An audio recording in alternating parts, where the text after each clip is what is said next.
আসসালামু আলাইকুম। সবাই কেমন আছেন?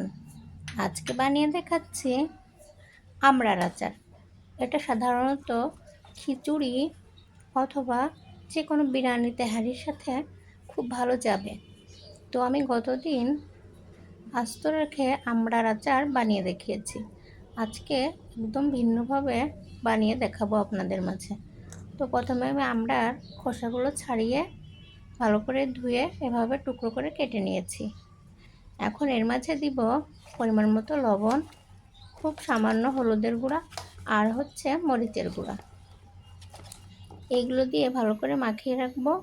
তারপরে দিব ফ্রাই প্যানে পরিমাণ মতো তেল, সরিষার তেল।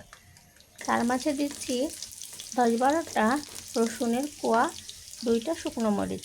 এগুলো ভালো করে ভাজা হলে এখন দিব আদা পেস্ট। তারপরে দিব লবণের গুঁড়া, লবণ, মরিচের গুঁড়া দিয়েও ভালো করে ভেজে নেব।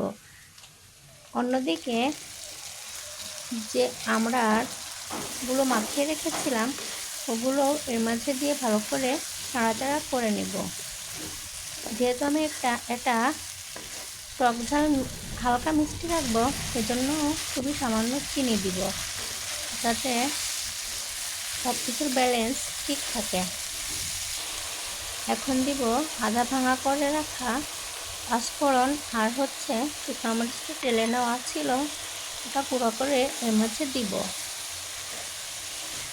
এগুলো দেওয়ার পরে ভালো করে ভেজে আমি পরিমাণ মতো পানি দিয়ে সিদ্ধ করে নেব। আর এটা যেহেতু আমি সংরক্ষণ করে রাখবো, তাই খুবই সামান্য পরিমাণে ভিনেগারও দিয়ে দিলাম। এই তো পানি দেওয়া হয়ে গেছে। এখন আমি জাল করে নিচ্ছি। দেখতে পাচ্ছেন আচারের কিন্তু একদম ঠিকঠাক কালার চলে এসেছে। এখনই নামিয়ে নিতে হবে। আমড়াগুলো সিদ্ধ হয়ে গেছে। দেখলেন কত সহজে ঝটপট বানিয়ে ফেললাম। তো আপনারা কেন দেরি করছেন? বাসায় বানিয়ে ফেলুন। তারপরে আমি একটা ট্রেতে করে এটা ঠান্ডা করে নিব। একদিন রোদ্দুরে শুকাবো।